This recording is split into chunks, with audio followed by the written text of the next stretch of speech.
우리 다 같이 한 목소리로 읽습니다. 내가 여호와를 기다리고 기다렸더니 귀를 기울이사 나의 부르짖음을 들으셨도다. 나를 기가 막힐 웅덩이와 수렁에서 끌어올리시고 내 발을 반석 위에 두사 내 걸음을 견고하게 하셨도다.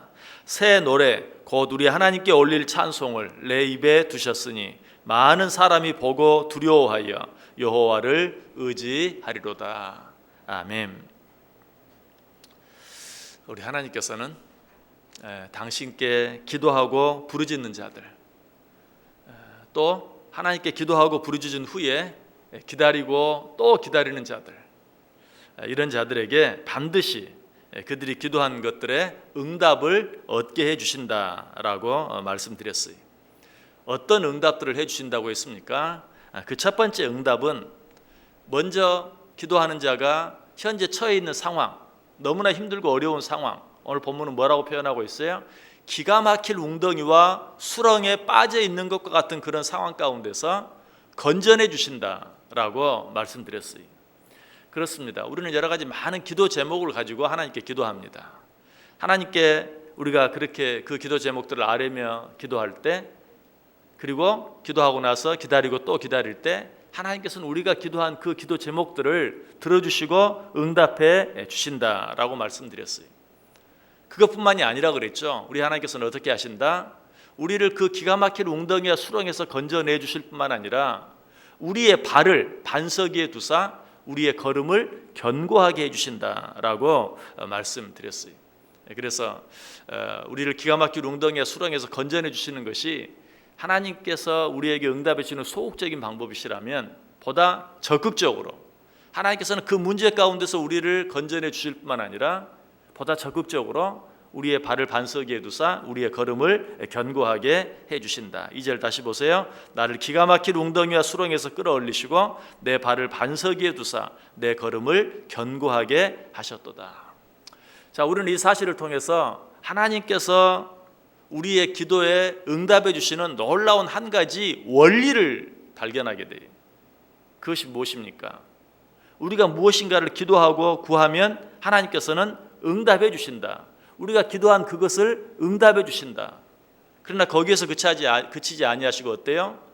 우리가 구하지 아니한 것까지도 하나님께서 우리에게 넘치도록 허락해 주신다. 하나님께서 우리 기도를 들어주시는 방법은 우리가 기도한 그것뿐만 아니라 기도하지 아니한 것까지도, 구하지 아니한 것까지도 우리에게 넘치도록 허락해 주신다. 오늘 시인은 분명히 너무나도 힘들고 어려운 상황 가운데서 기가 막힌 웅덩이와 수렁 가운데서 건져내달라고 기도했어요. 그런데 하나님께서는 그가 기도한 대로 그 가운데서 기가 막힐 웅덩이와 수렁에서 건져내 주실 뿐만 아니라 그가 구하지 아니한 것까지 그 발을 높은 반석 위에 두사 그 걸음을 견고하게 해주시는, 구하지 아니한 것까지 하나님께서 허락해 주시고 부어 주신다는 사실이. 다시 말하면 우리는 하나를 구했는데 하나님은 열을 주시고, 우리는 작은 것을 구했는데 하나님은 큰 것으로 응답해 주시는 분, 바로 우리 하나님이 그런 하나님이시다. 이 사실을 예레미야 33장 3절은 이렇게 말합니다. 너는 내게 부르짖으라 내가 내게 응답하겠고 내가 알지 못하는 크고 은밀한 일을 내게 보이리라. 너는 내게 부르짖으라 내가 응답할 것이다. 이건 뭐예요? 우리가 하나님께 부르짖는 것을 허락해 주시겠다는 것이. 그러나 거기서 끝나지 아니에요. 그렇게 하면 내가 알지 못하는 크고 은밀한 일까지 우리에게 허락해 주신다. 여러분, 우리가 알지 못하는 일을 어떻게 구하겠어요? 내가 알지 못하는 것을 어떻게 구해요?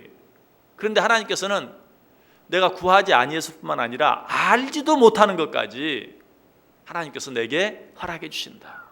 이것이 우리 하나님께서 우리 기도에 응답해 주시는 방법이. 우리 하나님은 우리가 구하지 아니한 것까지 허락해 주시고 우리가 수고하지 아니한 것까지 얻게 해주시고 또 우리가 애쓰지 아니한 것까지 누리게 해주시는 풍성하신 하나님이신 것을 믿으시길 바랍니다. 신명기 6장 10절과 11절에 이렇게 말해요. 내 하나님 여호와께서 내 조상 아브라함과 이삭과 야곱을 향하여 내게 주리라 맹세하신 땅으로 너를 들어가게 하시고 내가 건축하지 아니한 크고 아름다운 성읍을 얻게 하시며 내가 채우지 아니한 아름다운 물건이 가득한 집을 얻게 하시며 내가 파지 아니한 우물을 차지하게 하시며 내가 심지 아니한 포도원과 감람나무를 차지하게 하사 내게 배불리 먹게 해 주신다. 짓지 아니한 집, 파지 아니한 우물, 채우지 아니한 집, 내가 파지 아니한 우물, 이 모든 것들을 하나님께서 우리에게 무엇으로? 덤으로, 어떤 자들에게? 하나님만 바라고 의지하며 그에게 모든 것들을 기도로 아뢰는 자들에게 우리가 마땅히 얻을 자격이 없는 것까지도 하나님께서는 우리에게 허락해 주신다. 이스라엘 백성들이 실제로 이 하나님의 은혜를 누렸어요. 하나님께서 이스라엘 백성들을 어떻게 하셨죠? 애굽에서 나오게 하셨어요. 출애굽시켜 주셨어요. 왜 그랬죠? 이스라엘 백성들이 애굽 사람들 밑에 살면서 너무나 그 노역을, 그 고역을 감당하기가 힘들고 어려워서 하나님께 부르짖었어요. 하나님이 그 부르짖음을 들으사 그들을 애굽 사람들의 수하에서 그들을 건져내 주셨어요. 자, 그런데 하나님께서는 그들이 구한 대로 도무지 못 살겠습니다. 이 애굽 사람들의 이 수하에서 우리를 벗어나게 해 주옵소서. 기도했을 때 그들을 그 애굽에서 벗어나게만 해 주셨습니까? 출애굽만 시켜 주셨습니까? 그렇지 않아요. 그들이 애굽에서 나오면서 온갖 은금 폐물과 의복까지 가지고 나오게 해 주셨어요. 출애굽기 12장 35절과 36절에 말합니다. 이스라엘 자손이 모세의 말대로 하여 애굽 사람에게 은금 폐물과 의복을 구하며 여호와께서 애굽 사람들에게 이스라엘 백성에게 은혜를 입히게 하사 그들이 구하는 대로 주게 하심으로 그들이 애굽 사람의 물품을 취하였더라. 이스라엘 백성들은 제발 저 애굽 사람들 밑에서 우리를 건져내 주세요. 그렇게만 기도했어요. 그런데 하나님께서는 그들을 애굽 사람들 밑에서 빼내 주실 뿐만 아니라 온갖 은금과 폐물과 의복까지 잔뜩 짊어지고 나오게 해주셨다. 애굽 사람들 밑에서 빼내 주신 것만 해도 너무 큰 은혜예요. 어쩌면 기도하면서도 과연 우리가 애굽 사람들의 손아귀에서 벗어날 수 있을까 의심했을지도 몰라요. 그러나 하나님께서는 그들을 그 가운데서 건져내 주실 뿐만 아니라 언감생신 생각지도 못했던 은금, 폐물, 의복까지도 잔뜩 가지고 나오게 하셨다. 다시 말하면 애굽에서 제발 나오기만 해달라고 했는데 거기서 나올 뿐만 아니라 거기에서 나와서 약속의 땅까지 가는 여비까지 두둑히 챙겨주신 것이, 이것이 우리 하나님께서 우리의 기도에 응답해 주시는 방법이, 구한 것만 아니라 구하지 아니한 것까지 넘치도록 채워주시는. 솔로몬도 이런 축복을 받았죠. 솔로몬이 하나님께 기도했어요. 뭐라고요? 내게 지혜를 주옵소서. 그래서 하나님께서 내게 맡기신 백성들을 잘 다스릴 수 있게 해 주옵소서. 자, 그런데 하나님께서 그 지혜만 주셨습니까? 아니죠. 네가 구하지 아니한 부와 수와 영화까지도 내가 너에게 허락해 주겠다. 솔로몬은 지혜만 구했는데 하나님께서는 그가 구하지 아니한 것까지 그에게 허락해 주셨다는 것이, 오늘 시인도 이 하나님의 은혜를 체험하고 지금 말하는 것이, 나를 기가 막힐 웅덩이와 수렁에서 끌어올려 주실 뿐만 아니라 내 발을 반석 위에 두사 내 걸음을 견고하게 해주셨다. 성경에 나타난 위대한 믿음의 사람들은 한결같이 이런 하나님의 은혜를 체험했어요. 요셉이 그러했죠. 요셉은 종으로 팔리고 또 모함을 받아서 감옥에 갇히고 사람들에게 배신을 당했어요. 그러나 그가 하나님께 간절히 기도했을 때 하나님께서는 그 감옥에서 그를 꺼내 주셨을 뿐만 아니라 애굽에 무엇이 되게 하셨어요? 애굽의 총리가 되게 해주셨어요. 요셉은 이 사람들의 배신과 모함 가운데서 벗어나게 해달라고 기도했지만 그 구한 것 외에 애굽의 총리가 되는 은혜. 다윗도 마찬가지죠. 다윗도 사울에게 쫓김을 당하면서 하나님께 기도했어요. 뭐라고? 살려달라고. 우리가 지금 시편 40편까지 생각하면서 다윗의 그 많은 기도들에 대해 숱하게 생각해 보았어요. 얼마나 많은 눈물을 흘리며 하나님께 기도했는지 몰라요. 그러자 하나님께서 어떻게 해주셨습니까? 그를 그 사울의 손아귀에서 건져내 주시고 살려주실 뿐만 아니라 사울 대신 무엇이 되게 하십니까? 이스라엘의 왕이 되게 해주시는 그런 은혜를 허락해 주시는 것을 보게 돼요. 이런 놀라운 하나님의 은혜를 체험한 다윗이 지은 시가 바로 대표적인 시가 시편 23편이, 여호와는 나의 목자시니 내게 부족함이 없으리로다. 왜 그렇게 말했겠어요? 내가 구한 것뿐만 아니라 구하지 아니한 것까지 주시는 하나님이 내 목자 되시니 나는 부족함이 없습니다. 그가 나를 푸른 풀밭에 누이시며 실만한 물가로 인도하시는도다. 내 영혼을 소생시키시고 자기 이름을 위하여 의의 길로 인도하시는도다. 내가 사망의 음침한 골짜기로 다닐지라도 해를 두려워하지 않을 것은 주께서 나와 함께 하심이라. 주의 지팡이와 막대기가 나를 안위하시나이다. 주께서 내 원수의 목전에서 내게 상을 차려주시고 기름을 내 머리에 부으셨으니 내 잔이 넘치나이다. 특별히 이 말씀, 주께서 내 원수의 목전에서 내게 상을 차려주시고, 원수가 나를 죽이려고 하는데 그 앞에서 상을 차려주실 일이 뭐가 있어요? 어떻게 하시기만 하면 돼요. 그 원수의 목전에서 나를 건져내 주시기만 하면 돼요. 그러면 감사한 거예요. 그런데 하나님께서는 어떻게 해요? 그 원수의 목전에서 나를 구해주실 뿐만 아니라 내 앞에 뭘 차려? 잔치상을 차려주세요. 온갖 산의 진미가 가득한 잔치상을 차려주신다. 그리고 내 머리에 기름을 부으신다. 그러니 내 잔이 넘치겠습니까? 넘치지 않겠습니까? 지금 그렇게 찬양하고 있어요.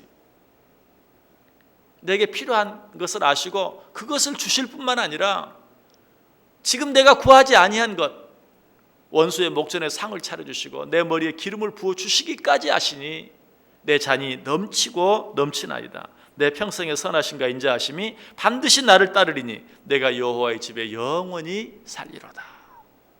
다윗은 이 하나님의 은혜를 체험한 것이 오늘 본문의 고백도 마찬가지이고 시편 23편에 있는 고백처럼 그를 그 사울의 손아귀에서 벗어나게 해주실 뿐만 아니라 이스라엘의 왕으로 높여주시고 올려주시는 그 하나님의 은혜를 보면서 내가 이 하나님을 평생 따르겠습니까? 따르지 않겠습니까? 내가 이 하나님의 집에 영원히 살겠습니까? 살지 않겠습니까? 라고 하면서 하나님을 찬송하고 있는 것이, 우리 어제 아침에도 생각해 보았어요. 시편 118편 5절에 내가 고통 중에 여호와께 부르짖었더니 여호와께서 응답하시고 나를 어떻게 하셨다? 그 고통 가운데서 벗어나게 해주셨다. 단순히 그렇게 말하지 아니, 그 부르짖음을 들으사 나를 넓은 곳에 세워주셨다. 내가 고통 중에 부르짖었어요. 하나님은 어떻게 하시면 돼요? 그 고통에서 벗어나게만 해주시면 돼요. 그런데 하나님은 나를 그 고통 가운데서 벗어나게 해주실 뿐만 아니라 나를 넓은 곳에, 사방에 툭 트여있는 그런 곳에 나를 세워주셨다라고 이야기하고 있어요. 오늘 본문의 고백이 바로 그런 고백이, 나를 기가 막힐 웅덩이와 수렁에서 끌어올려 주시고 뿐만 아니라 내 발을 반석 위에 두사 내 걸음을 견고하게 하셨도다. 하나님께서 이렇게 해주시는 이유가 무엇입니까? 하나님이 왜 우리의 기도를 듣고 그 기도에 응답해 주십니까? 우리가 기도하기 전까지 하나님께서 우리의 필요를 모르시기 때문입니까? 아니, 우리 하나님은 기도하기 전에 우리의 모든 필요를 아세요. 그럼에도 불구하고 우리가 기도하고 부르짖기까지 기다리는 이유가 무엇입니까? 하나님께서 영광을 받으실 뿐만 아니라 우리의 기쁨을 충만하게 해주시기 위해서 우리의 필요를 다 아시고도 우리가 기도할 때까지, 부르짖을 때까지 기다리세요. 그렇기 때문에 기도하기 전에 우리의 모든 필요를 아셨던 그 하나님이 우리가 기도하기만 하면 기다렸다는 듯이 우리가 필요한 것은 물론이요, 우리가 구하지 아니한까지, 아직 미처 생각하지 못한 것까지, 아니 우리로서는 도무지 생각할 수 없는 크고 놀라운 것까지 하나님께서는 우리에게 덤으로 부어주시고 축복해 주신다는 것이, 말씀을 마칩니다. 우리는 많은 계획들을 세우며 살아갑니다. 오늘 하루도 많은 계획들이 있을 것입니다. 그러나 우리 하나님께서는 우리의 계획보다도 더 아름다운 곳으로 우리를 인도해 주시는 분이신 것을 믿으시길 바랍니다. 잠언 16장 9절에 말합니다. 사람이 마음으로 자기의 길을 계획할지라도 그의 걸음을 인도하시는 이는 여호와시니라. 이 말씀은 나는 이만큼 계획했는데 하나님께서는 그것보다 넘치도록 채워주실 수 있는 분이라는 것이, 잠언 20장 24절에도 사람의 걸음은 여호와께로서 말미암나니 사람이 어찌해 자기 길을 알 수 있으랴. 우리는 우리의 길을 계획하지만 우리는 그 길이 어떤 길이 될지 알지 못해요. 그러나 하나님께서는 어때요? 내가 생각지 못한 참으로 귀하고 아름다운 길로 우리를 인도해 주신다는 것이, 예레미야 10장 23절도 말합니다. 여호와의 내가 알거니와 사람의 길이 자신에게 있지 아니하니 걸음을 지도함이 걷는 자에게 있지 아니하니이다. 하나님께서 우리의 걸음을 인도해 주세요. 우리가 계획한 대로 뿐만 아니라 그 계획에 넘치도록 우리의 걸음을 인도해 주시고 우리를 지켜주신다. 이 하루도 이 하나님 믿고 이 하나님 의지하고 살아가시길 바랍니다. 오늘 우리가 이 하루를 하나님께 맡기고 하나님께 기도하고 하나님께 부탁하고 하나님께 의지하며 살아갈 때 하나님께서 오늘 하루 뿐만 아니라 우리의 남은 인생 전체를 통해서 우리가 생각지도 못했던, 우리가 미처 구하지도 못했던 것들로 풍성하게 넘치도록 저와 여러분의 걸음걸음에 채워주실 줄 믿습니다. 이 하나님의 은혜가 저와 여러분 가운데 넘칠 수 있기를 주님의 이름으로 간절히 축원합니다.